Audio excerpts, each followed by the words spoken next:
Fala aí, oitavo ano, como é que estão vocês, pessoal? Espero que todos estejam muito bem. Então, gente, hoje nós estamos iniciando a primeira semana do ciclo 3, terceiro bimestre, e nós gostaríamos hoje de falar com vocês a respeito do segundo reinado, um assunto bem interessante, mas bem extenso. Então, eu dividi as nossas aulas aí em 3 aulas durante essa semana, as 3 semanas. Hoje nós vamos falar sobre a parte introdutória, o início do segundo reinado e até o ciclo do café, a nossa aula de hoje, tá bom, gente? Espero que vocês consigam compreender direitinho e qualquer coisa procure a gente aí. Compartilho com vocês, então, a nossa apresentação que fiz para ajudar na nossa aula de hoje, né? Segundo reinado é o assunto e eu espero que possa ajudar vocês essa apresentação aí compartilhada com vocês neste momento. Bom, então lembre-se sempre, gente, nas nossas atividades semanais, além de assistir a videoaula, peço a vocês a leitura das páginas 70 até a página 83, capítulo 9 agora, tá certo, galera? Não esqueçam. Bom, depois também peço a vocês para fazer as seguintes atividades. Página 72 e 73, depois a página 78 e página 81, tem algumas atividades para vocês fazerem lá. Se tiverem dúvidas, fórum, pergunte para mim, sala virtual, estaremos lá. E na sexta também eu postarei o gabarito das atividades, tá bom, gente? Mas participem do fórum, viu? Tem gente que está abandonando o fórum e não está conseguindo manter a nota, não. Né? Só com produção acadêmica, sem fórum nenhum, vocês estão cada vez mais perdendo muita nota. Então, participem dos fóruns para que vocês possam também ter a sua nota completinha lá. Tá legal, galera? Vamos então falar sobre o segundo reinado. O segundo reinado tem início com o golpe da maioridade. Desde 1835, já houve uma tentativa de antecipar a maioridade do imperador. Essa tentativa foi feita inicialmente pelos conservadores. Eles não estavam no poder. Quem estava no poder eram os liberais nesse momento. E os liberais, com a política de descentralização ocorrida, descentralização política, é, assustou justamente os conservadores. E aí as revoltas aconteceram aos montões, nós estudamos as revoltas regenciais, e isso assustou, e esses conservadores queriam, então, antecipar a maioridade do imperador. Só lembrando, gente, o que é antecipar a maioridade? Porque Dom Pedro II, ele tinha só 5 anos de idade quando seu pai saiu do Brasil. Então, foi deixado o Brasil sob a liderança de uma regência. Então, eles queriam antecipar, né, a maioridade de Dom Pedro II para que ele pudesse assumir o governo. Então, ele só tinha 5 anos, e nesse momento aqui, gente, era aproximadamente, ele veio até em 35, ele tinha 10 anos apenas, 9 para 10 anos. Eles, então, queriam antecipar essa maioridade do imperador. Bom, ah, esses grupos políticos, os liberais e os conservadores, estavam no poder aí já desde o final do período regencial. Eles dois grupos, né? Os liberais, eles eram chamados de Luzias, enquanto os conservadores de Saquaremas, tá legal? E eles não se diferenciavam tanto não, gente, porque ambos eram membros da elite agrária brasileira, ou seja, donos de grandes proprietários de terras, né? Eles também, muitos deles foram estudar lá fora, universidades europeias, voltam para o Brasil cheios das ideias liberais, porém, não querem todas essas ideias liberais praticadas. Por exemplo, o fim da escravidão, nenhum desses grupos queriam. Eles queriam a manutenção, por exemplo, da monarquia, que era igual para eles, né? A diferença é, para os liberais, eles queriam controlar o poder do imperador. Já os conservadores não, queriam uma concentração de poder nas mãos do imperador. Bom, então esses dois grupos estão lutando pelo poder. Enquanto os liberais no poder, os conservadores tentaram antecipar a maioridade. Não conseguiram. Agora, em 1840, quem está no poder? Os conservadores. E aí vem um grupo, líder dos liberais, e consegue, então, antecipar essa maioridade. Bom, esse grupo vai ser liderado por Antônio Carlos de Andrada, junto com a família Cavalcante, né, grandes proprietários de terra na região de Pernambuco. Alguns dizem que a maior família do Brasil é justamente a família Cavalcante. Tem lá um quadrinho no nosso livro que fala sobre isso. E eles vão, então, estabelecer o chamado golpe da maioridade. Tem o apoio de militares, nesse momento aqui, e vão conseguir, então, voltar ao poder. Os conservadores estavam no poder com Araújo Lima, o último regente. certo? Agora, os liberais voltam, antecipando a maioridade do imperador com 14 anos para 15 anos, ele vai ser, então, antecipada a sua maioridade. Com o apoio dos liberais, Dom Pedro assume o poder. O problema é o seguinte, gente, que para governar os liberais precisavam de maioria também na Câmara. E eles não tinham. A maioria era conservadora. Por que isso dificultava? Dificultava a aprovação de leis que fariam, né, com que os liberais colocassem em prática as suas ideias. E eles não iam conseguir, né, dessa forma, sem ter a maioria. É por isso que, em 1840, eles vão dissolver a Câmara, né, dos Deputados e vão convocar novas eleições. Lógico que essas eleições tendiam a ser muito turbulentas pela luta do poder entre os políticos liberais e conservadores. E foi o que aconteceu, né? Essa inicialmente foram muito turbulentas, tanto que foram chamadas de eleições do cacete. Você vê aqui a imagem que representa isso.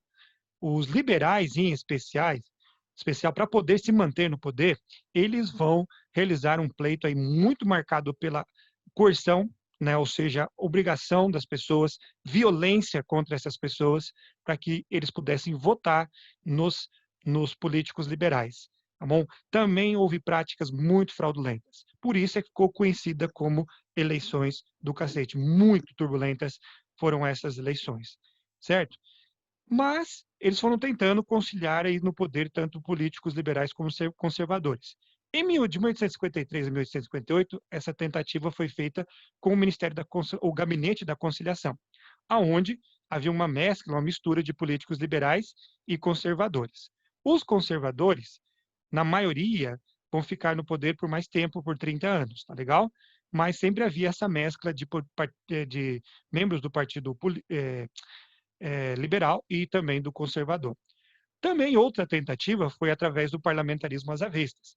O que é esse parlamentarismo às avessas? O parlamentarismo às avessas é o seguinte: o parlamentarismo comum funciona da seguinte forma: o parlamento escolhe o primeiro-ministro, tá legal? O parlamento é que escolhe o primeiro-ministro. E esse primeiro-ministro vai ser eleito entre a maioria partidária. O partido que teve a maior parte dos votos vai ser o partido do primeiro-ministro. Legal? Mas quem escolhe isso é o próprio parlamento, são os próprios deputados, no parlamentarismo comum. No Brasil era diferente, porque no Brasil o parlamentarismo foi chamado de às avessas por quê? Usando do poder moderador, quem escolhia o primeiro-ministro ou o presidente do Conselho de Ministros, que é o cargo equivalente ao de primeiro-ministro, era o próprio imperador. Entenderam? Então, o próprio imperador é quem escolhia o presidente do Conselho de Ministros, ou seja, o seu primeiro-ministro. Diferente do parlamentarismo normal. Por isso é que ficou conhecido como parlamentarismo às avessas, ou seja, do contrário. Tá legal, galera? Muito bem. Em frente, na política interna brasileira, nós vemos que Dom Pedro vai ser o político brasileiro que mais tempo vai ficar no poder, 49 anos. Há um período de estabilidade política, ele consegue manter através de ações como essas, social também, econômica, certo? Econômica especialmente por causa da produção de café que nós já vamos estudar, mas nem sempre de todo foi assim não, tá bom, gente? Porque politicamente o que ele fez? Ele conciliou os interesses das elites brasileiras, estavam tranquilos, a elite estava tranquila.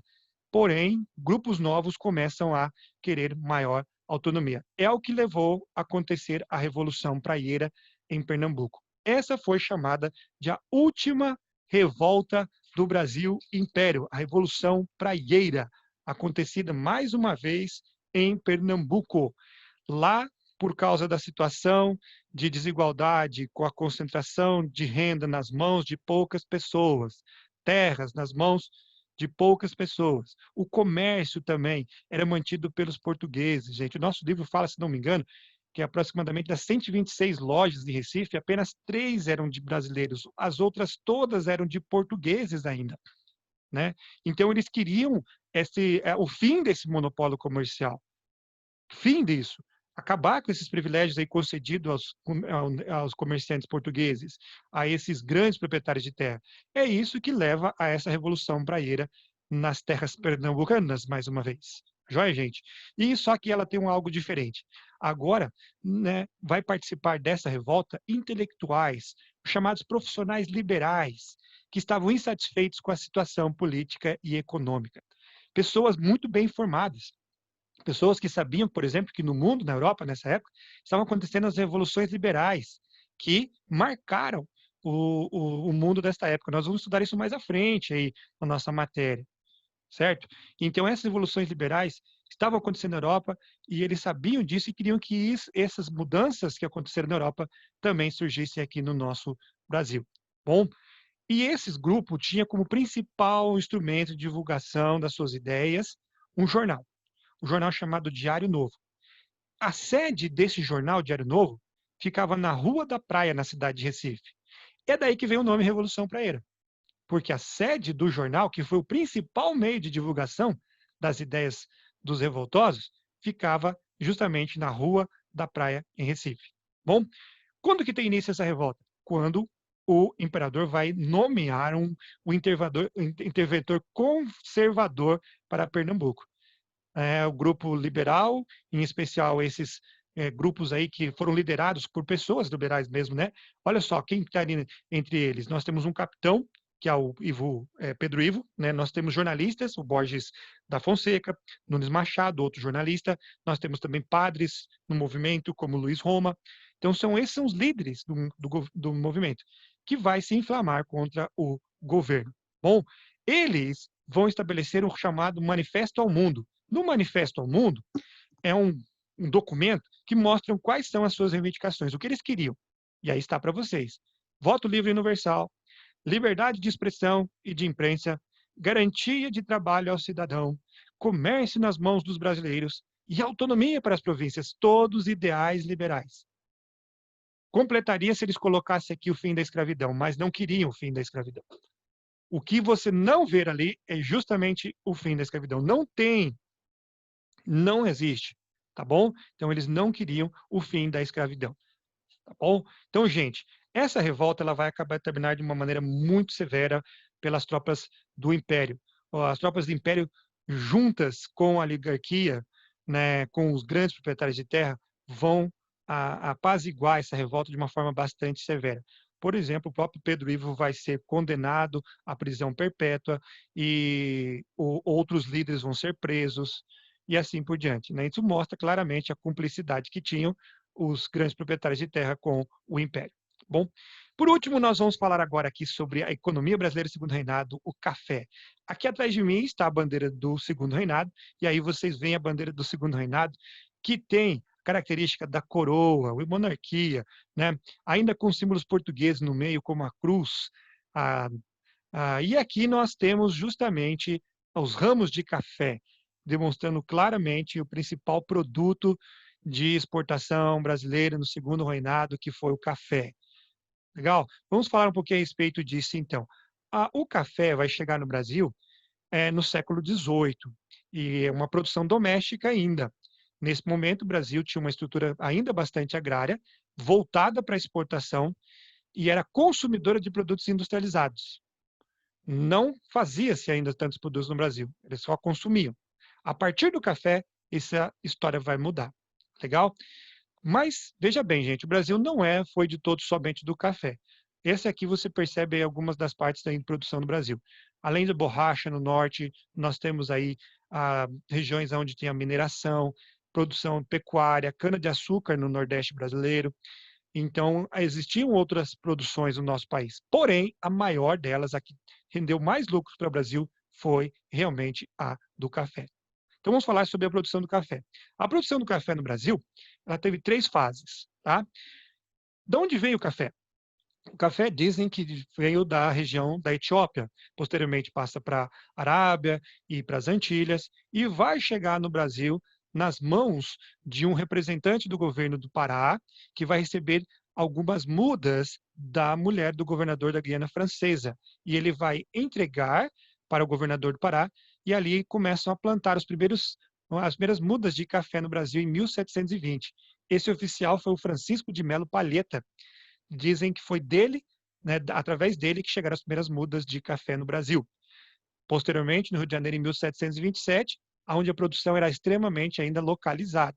Aí nós temos as 3 fases de produção de café no Brasil. A primeira fase, concentrada no Vale do Paraíba do Sul, um rio que passa por São Paulo e também pelo Rio de Janeiro, e nessa região, às margens desse rio, foram feitas as primeiras grandes fazendas de café.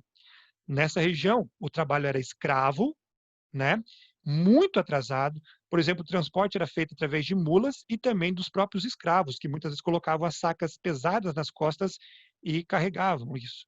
É nesse momento que surgem os famosos barões do café, os donos dessas terras. Eles vão enriquecer muito com a produção do café e vão se transformar em pessoas super importantes no nosso país. Tá legal? A segunda fase, o café se expande para o oeste paulista.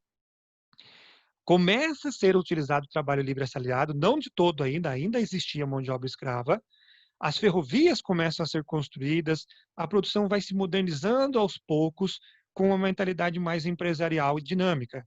E também é nesse período que se intensificam as imigrações para o nosso país. As imigrações fazem com que pessoas de diversos lugares do mundo venham para o nosso país justamente para produzir café. Tá legal, galera? E a terceira fase, já aí, saindo do segundo reinado, indo para o nosso, nós chamamos de Brasil República, o café vai atingir o norte do Paraná, nas terras roxas da região aqui do nosso norte do Paraná.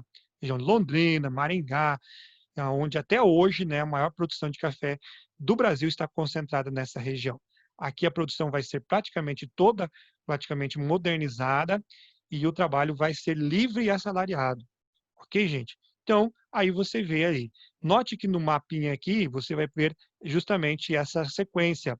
Primeiramente, na região de Rio de Janeiro, e aqui de São Paulo, no Rio Paraíba do Sul, depois passa para o oeste paulista, e aqui, 5 e 6, nós vemos o norte do Paraná. No mapa seguinte, você vê justamente cidades que foram se desenvolvendo ao redor da produção de café. Guaratinguetá, Taubaté, você vê aqui Rio Claro, Ribeirão Preto, Araraquara, do oeste paulista e posteriormente vindo para o norte do Paraná. Tá bom? Gente, que consequências trouxe a produção do café no Brasil? A economia brasileira se tornou extremamente dependente do café. Isso aconteceu e vai acontecer até o final de 1930, mais ou menos. Mais ou menos, tá? E é interessante que até o governo tinha que atuar nesse momento aqui. Quando, por exemplo, o preço do café caía demais, o governo acabava tendo que comprar o estoque excedente de café e queimava esse excedente para controlar o preço. Isso é chamada política da valorização do café, que nós vamos estudar ano que vem. Isso aconteceu no nosso país. Então, devido a essa dependência do café no Brasil. Outra coisa, a concentração do poder político no Sudeste e também o desenvolvimento industrial vai ser concentrado mais no Sudeste, juntamente com a concentração urbana do nosso país também, né? Aumento do desenvolvimento urbano nessa região do Sudeste. Bom, a imigração europeia ganha os seus primeiros passos aqui, justamente nessas lavouras de café, outra consequência. E, por último, as construções de ferrovias vão se intensificar aqui o início da industrialização no Brasil. Mas isso é motivo para a nossa próxima aula, tá bom? É o assunto da nossa próxima aula aí. Galera, espero que vocês tenham compreendido, aí ficam as referências bibliográficas, tá certo? Para vocês. E se precisarem, por favor, entre em contato comigo, tiver qualquer dúvida. Grande abraço e boa semana.